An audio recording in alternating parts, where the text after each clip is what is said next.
Hola, ¿qué tal? El gusto de saludarles. ¿Cómo están mis amados? Les saluda el pastor profeta Antonio Ale para compartirles una palabra bastante interesante. Una palabra que puede cambiar el curso de la historia de tu vida y que muchas veces ha sido rechazada, no ha sido aceptada. Pero esta palabra tranquilamente puede ser algunas pequeñas zorras que dañan nuestras viñas, o puede ser esa mosca que la Biblia dice que arruina el perfume del perfumista. Yo quiero desarrollar esta palabra de Malaquías capítulo 3, versículo 6 en adelante, y ir desarrollándolo versículo a versículo, que tengas paciencia para escucharla y para atesorar lo que Dios quiere hablarte en esta hora. Dice la palabra en Malaquías 3:6, porque yo Jehová no cambio, por esto, hijos de Jacob, no habéis sido consumidos. Y habla de ser consumido, habla de ser destruido por la misericordia de Dios, porque Él no cambia, porque Él sigue siendo amoroso, es que no nos ha consumido. Malaquías 3:7 dice, desde los días de vuestros padres os apartáis de mis leyes y no la guardáis. Volveos a mí y yo me volveré a vosotros, ha dicho Jehová de los ejércitos. Pero vosotros decís, ¿en qué hemos de volvernos? Malaquías 3:8 dice, ¿robará el hombre a Dios? Pues vosotros me habéis robado. Y aún preguntáis, ¿en qué te hemos robado? En vuestros diezmos y ofrendas. Malaquías 3:9 dice, malditos sois con maldición, porque vosotros la nación toda me habéis robado.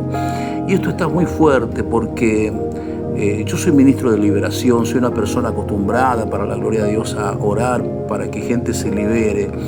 Y me topo con esto, que hay veces que hay gente que está en maldición y no es que el diablo le haya maldecido.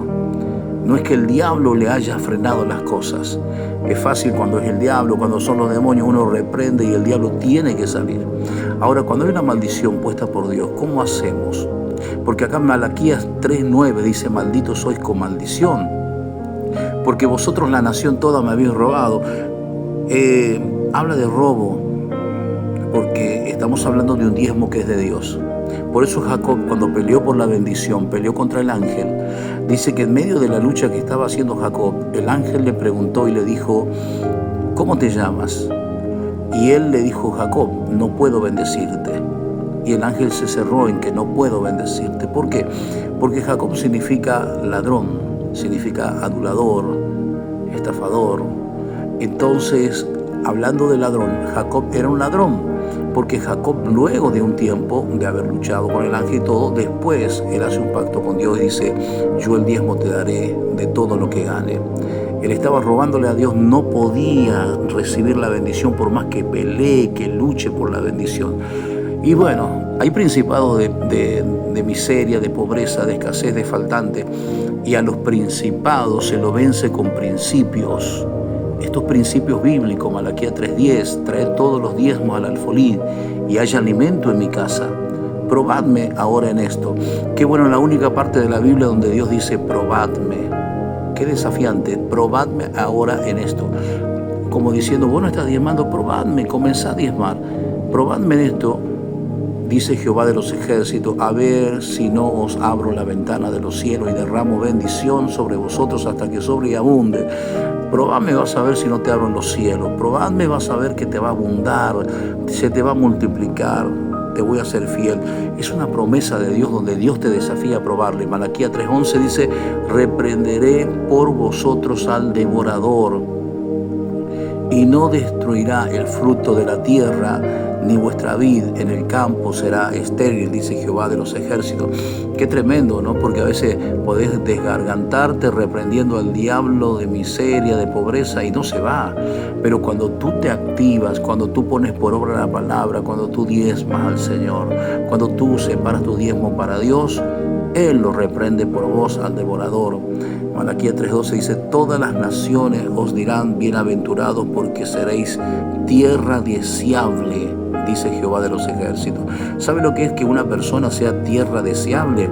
Es una persona que hay gente que te va a decir, yo tengo ganas de sembrar en vos, en tu vida, en tu persona, en tu familia, porque eres buena tierra, eres tierra deseable.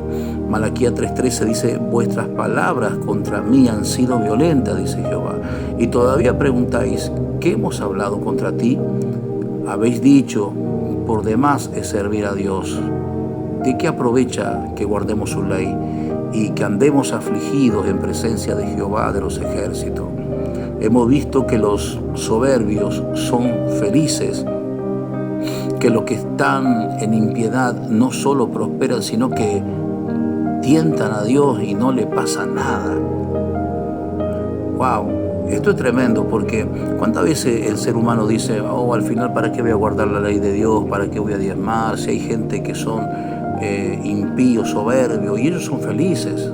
Ellos tienen su prosperidad, ellos prosperan, y no solamente que prosperan, también tientan a Dios y no le pasa nada.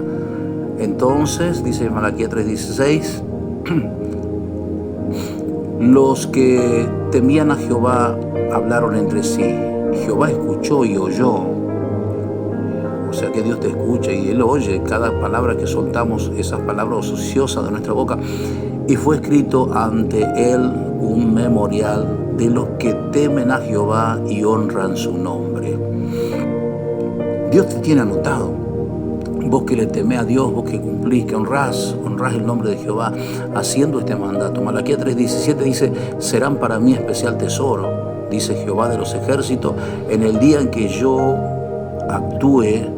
O sea, ¿contra quién va a actuar? Contra aquellos que vos ves que son felices, que prosperan, que son impíos, que son soberbios. Bueno, dice Jehová de los ejércitos, en el día que yo actúe los perdonaré como un hombre que perdona a su hijo que le sirve.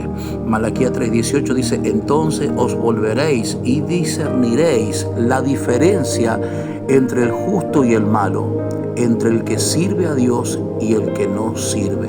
Wow, vale la pena servirle a Dios con tus bienes, vale la pena, porque llega el día que vas a ver esa diferencia de haber sido fiel a Dios, de no dejarte engañar con el diablo, que muchas veces, ¿para qué lo vas a hacer? Que es mentira y es palabra del Señor. Una vez yo me encontré con alguien en la calle que le pregunté cómo andaba y él me dijo que bien, y yo comencé a observarle que sus zapatillas estaban rotas, sus dedos casi salidos, y le dije, te hago una pregunta, ¿vos en tu iglesia donde estás diezmando? Y él me dice, no, porque el diezmo es del Antiguo Testamento, es la ley y yo estoy en la gracia. Yo le miraba sus pies y dije, tú estás en la desgracia, no en la gracia. Porque la verdad que había una pobreza visible en su persona, en su vida. Y él me dijo, yo no estoy con el Antiguo Testamento porque el Antiguo Testamento habla de dar el 10%. Y yo le dije, ¿vos con qué estás? Y me dice, con el Nuevo Testamento. Bueno, el Nuevo Testamento dice que los discípulos y la gente vendían sus pertenencias y daban todo, el 100%. Y le pregunté nuevamente, ¿seguís con la mentalidad del Antiguo Testamento? Y me dice, no, la verdad que, o sea, del Nuevo Testamento no, dice la verdad que el Antiguo es mejor. Qué tremendo. A veces mezquinando a Dios y ese espíritu de mezquindad, como dice la Biblia, que el alma generosa será prosperada, más la mano negligente, la que mezquina, empobrece, dice la palabra de Dios. Qué tremendo. Hay un consejo de oro que quiero darte en esta hora, porque no es casualidad que este audio te haya llegado. Nunca te quedes con lo que Dios no te dio, porque cuando tú te quedas con lo que Dios no te dio, Dios te quita aún lo que sí te dio. A ver, ¿cómo me explico? En realidad Dios a nosotros no nos da el 100% de nuestra ganancia. Dios nos da el 90% y el 10% es de Él. Eso no se toca, eso es de Dios. Entonces Dios nos da el 90% y ahí se multiplica, pero cuando nosotros tocamos lo que Él nos dio, ahí se cumple la palabra que dice que entra como en un saco, como en bolsillo roto, y se pierde el dinero, se va rápido.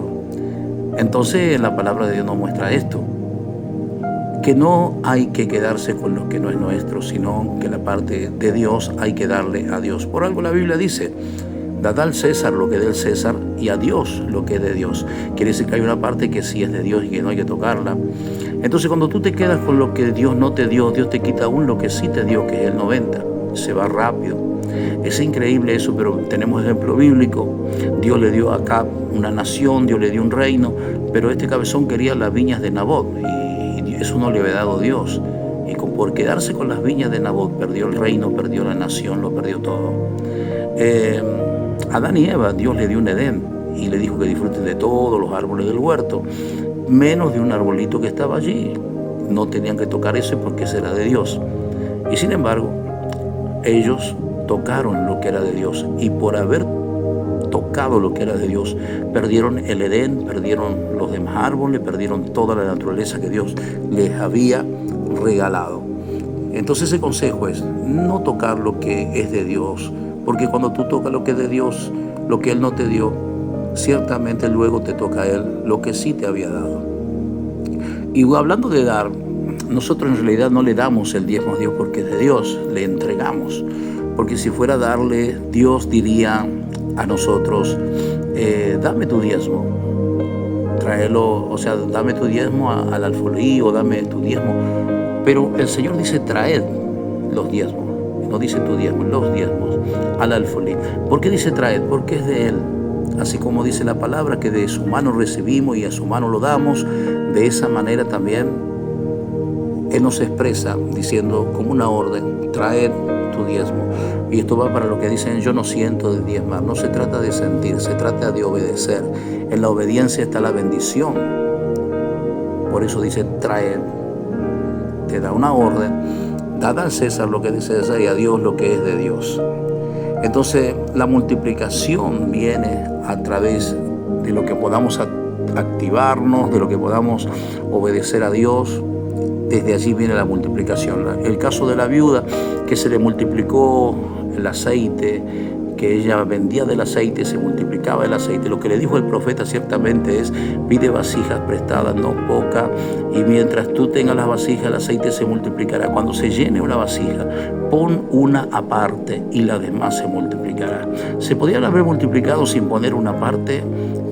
En la pregunta, y realmente no, porque había una orden profética que tenía que poner una parte, y ahí se activa el poder del apartar. Cuando tú apartas tu tiempo para Dios, la unción en tu vida se multiplica. Cuando tú te apartas a orar, Jesús se sabía apartar al monte a orar. Cuando tú te apartas con Dios, ese apartarse, se activa el poder del apartar en tu vida. Cuando tú apartas tiempo para leer la Biblia, en realidad te llenas de sabiduría porque comienzas a leer la palabra del Señor, te apartaste. Ahora cuando tú apartas una ofrenda, tú apartas un diezmo a Dios, eso se te va a multiplicar. La unción de multiplicación se activa en tu vida porque ciertamente tú te estás apartando tu diezmo para el Señor y eso se va a multiplicar porque te estás ordenando. Es una orden de Dios y cuando obedeces la orden, tú te estás ordenando. No hay multiplicación sin orden. Por eso es cuando el Señor multiplicó los panes y los peces, los hizo sentar de 50 en 50 para poder multiplicar panes y peces, porque sin orden no hay multiplicación. Y Dios es un Dios de orden. Entonces la multiplicación va a venir a través de que nos ordenemos. La multiplicación va a venir a medida que obedecemos. Cuando en un principio creó Dios los cielos y la tierra, dice la Biblia que la tierra estaba desordenada y vacía. Entonces, ¿qué pasó? El Espíritu se movía sobre las aguas. ¿Por qué no se movía sobre la tierra? Y porque la tierra estaba desordenada y el Espíritu Santo no se mueve en el desorden, pero se movía sobre las aguas. Entonces, cuando tú te ordenas, el Espíritu de Dios se va a mover sobre ti. Lo imposible se va a hacer posible. Y para aquellos que dicen, sí, pero el diezmo era del Antiguo Testamento, quiero decirte que el diezmo también está en el Nuevo Testamento. 1 Corintios 16:2 dice, cada primer día de la semana, cada uno de vosotros ponga aparte algo. Ahí habla del apartar, ponga aparte algo. Entonces está diciendo apartar, ponga algo según haya prosperado, según haya prosperado. Es tremendo eso. En San Mateo capítulo 23, el Señor Jesús le decía, ay de vosotros escribas y fariseos hipócritas, porque diezmáis de la menta, el anís y el comino, y dejáis lo más importante de la ley, la justicia, la misericordia, la fe. Esto era necesario hacer sin dejar de hacer aquello. O sea, las dos cosas son importantes. Es importante diezmar y es importante hacer justicia y tener misericordia. San Lucas 18:12, y le estoy citando Nuevo Testamento. La Biblia habla del ayuno 2 veces a la semana, diezmo de todo lo que gano, dice en San Lucas 18:12. Hebreos 7:2 dice, a él asimismo dio Abraham los diezmos de todo. Melquisedec significa primeramente rey de justicia y también rey de Salem. Esto es rey de paz. Hebreos 7:4. Considerad pues cuán grande era este a quien aún Abraham, el patriarca, dio diezmo del botín. Hebreos 7:5 dice, ciertamente los que de entre los hijos de Leví reciben el sacerdocio tienen mandamiento de tomar del pueblo los diezmos según la ley, es decir, de sus hermanos. Esto es tremendo, porque está claro que los sacerdotes de la casa tienen el derecho y el mandamiento de Dios de tomar los diezmos de los hermanos. Eso es bíblico y está en el Nuevo Testamento. Hebreos 7:5. Primera de Corintios, también Nuevo Testamento, dice en el 7:8, he aquí ciertamente reciben los diezmos hombres mortales, pero allí uno de quien se da testimonio del que vive. Entonces a veces decimos, pero yo voy a dar mi diezmo a Dios, pero ¿por qué tengo que darle a un hombre, a un pastor?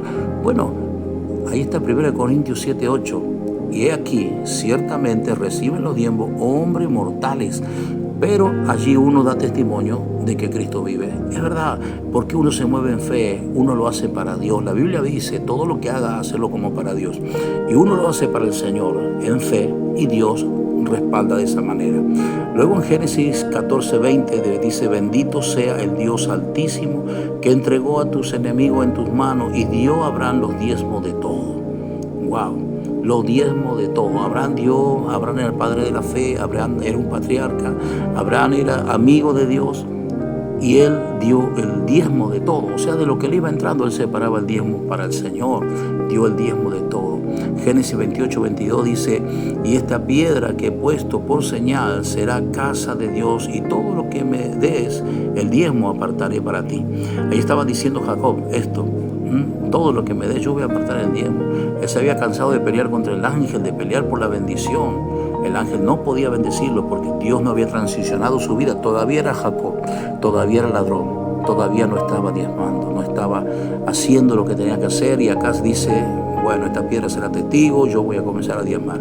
Qué lindo que alguien que esté escuchando este audio pueda reaccionar de esa manera y comprometerse con Dios, porque quizás no lo sabía y el pueblo perece en la pobreza a veces por falta de conocimiento.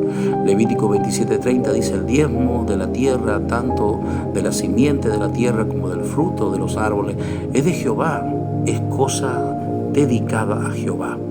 Número 18:21, para ir finalizando, dice, yo he dado a los hijos de Leví todos los diezmos en Israel como heredad por su ministerio, por cuanto ellos sirven en el ministerio del tabernáculo de reunión. Moisés expresaba esto y decía, yo le di a Dios, le di a los sacerdotes, le di mi diezmo, porque ellos están sirviéndole a Dios. Ellos están ahí abocados a la obra. Ellos sirven en el ministerio del tabernáculo de reunión. Deuteronomio 12:5 dice, sino que el lugar que Jehová vuestro Dios escoja, la iglesia donde tú congregas, entre todas vuestras tribus, para poner allí su nombre y habitar en él, ese buscaréis y allí iréis. Oh, gloria a Dios. Allí dice la palabra que Dios te marca un lugar. Bueno, allá iréis, dice la Biblia, iréis. Entonces ahí está otra cuestión que no podemos dejar de congregar. Tenemos que ir, porque la palabra dice, Dios te muestra un lugar. Allí iréis. Y allí, dice en el 12:6 de Deuteronomio, y allí llevaréis vuestros holocaustos, vuestros sacrificios, vuestros diezmos y las ofrendas reservadas de vuestras manos, vuestros votos y vuestras ofrendas voluntarias y las primicias de vuestras vacas y de vuestras ovejas. Dice, y al lugar que Jehová vuestro Dios escogiera para poner en él su nombre, y allí llevaréis todas las cosas que yo os mando, vuestro holocausto, vuestro sacrificio, vuestros diezmos, las ofrendas reservadas de vuestras manos para Dios. Segunda de Crónicas 31:6 dice, también los hijos de Israel y de Judá que habitaban en las ciudades de Judá dieron del mismo modo los diezmos de todo. Dieron su diezmo, trajeron su diezmo y lo santificaron a Jehová. Qué tremendo. Wow, y con esto finalizo. Qué tremenda palabra. Querías base bíblica de lo que es el diezmo. Ya no puedes justificarte y decir, no diezmo porque no está en la Biblia. No, está en toda la Biblia. A veces decimos, dice que en esta palabra, en 2 Crónicas 31:6, dice que traían su diezmo y lo depositaban en montones. No es que si es mucho no diezmo, si es poquito sí, si es mucho no podemos negociar con Dios. Cuando Dios habla del 10%, es 10%, no lo que yo vea, que puedo dar, que de ahí, no, porque eso no es fe. Fe es cuando tú cumples la palabra. Y no ores por prosperidad, no ores por multiplicación. Eso no se ora, eso se activa. Cuando tú lo haces, cuando tú obedeces, la promesa de Dios se va a cumplir en tu vida en una manera sorprendente. Y vas a decir, como decía Elías, se oye lluvia. La lluvia está llegando para tu vida.